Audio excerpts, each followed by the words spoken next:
Hey guys, Coach Kurt. So I'm hoping you're enjoying the technique spotlight videos. This one is going to be some core wrist and arm control locks and holds for arresting. Just the core stuff, things that every control tactics program, your Jujitsu should involve. There are others, but these are the core ones. And to get to a lot of these positions, you're going to do an arm pass or a duck under. However it is you get to the two-on-one position or the escort position in law enforcement. So let's start with the arm pass to an arm bar. So this is the classic arm bar. You see this is the classic traditional variation.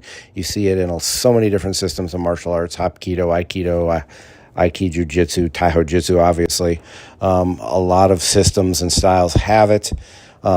Chinese system, Japanese, Korean, it doesn't matter. This is the classic. But this is my my favorite version of an arm bar. It's the two-on-one or the Russian two-on-one. And you're grabbing the wrist. I'm controlling the shoulder joint, and you're using your head as a third point of contact against the jawline or their ear, that general area. And all you're doing is bending your knees and bending forward or bending over, and you're controlling their balance that way. And here's another way to control their balance. It's the key lock, technically even an Americana if you want to call it that. And of course, I roll them over on their stomach for handcuffing.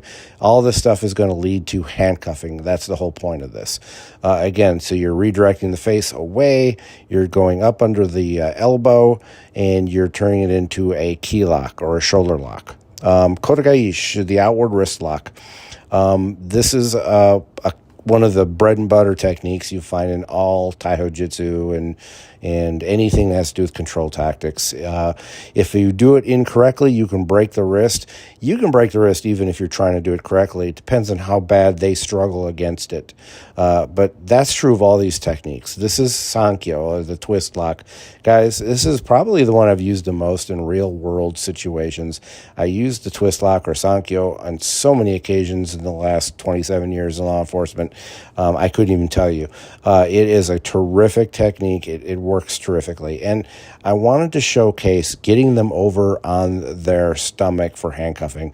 I call this the picture framing technique. One side, second side, third side of the picture frame. It's a little exaggerated so you can see what I'm doing with that bent shoulder position. But it's super important. Let's move on to Nikyo or the Z-lock. I've even called S-lock. The Nikyo is famous for probably being the most painful of all the wrist locks. And a great way to set up these wrist locks, no matter how it's done, from a grab of the vest or grab your wrist, is with striking or a temiwaza. I call that a VA strike. Why do I call it a VA strike? Just gotta have a treat, oh, but you shouldn't eat. Wow, I could have had a V8. Snacking the whole night through, oh, what that does to you. Wow, I could have had a V8. Yeah, that's why I call it the VA strike. It's not. It's a temiwaza, boys and girls. It's meant to get their attention, distract them. It's a distracting strike. I pop them on the forehead with my palm. I use that concept in a lot of Taijutsu. Again, the Nikyo is probably the most painful, and you see me practicing it from wrist grabs or somebody grabbing your vest or what have you. This is a variation in Nikyo, or some call it the inside wrist lock. It's different, but it's basically attacking the same joint. This is an arm pull takedown. No-gi is the first variation I'm showing you.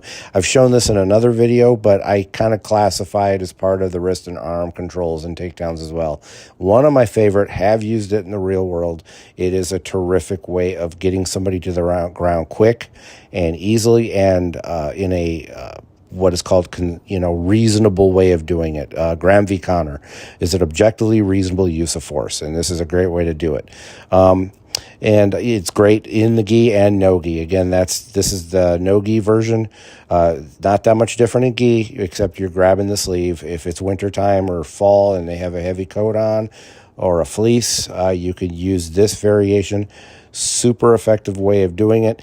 Guys, terrific way of taking somebody down. Again, this was just a showing of all the core techniques that you're going to see or should see as far as wrist locks and arm controls in any Taijutsu or control tactics combatives program for law enforcement. I hope you enjoyed it. Stay safe, people.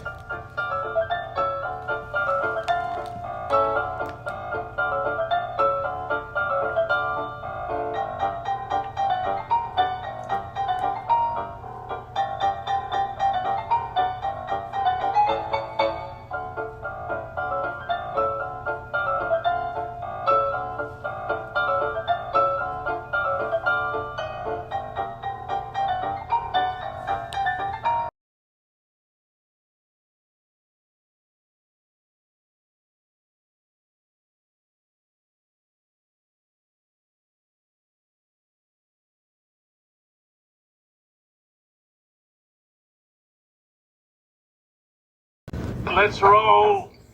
Hey, let's be careful out.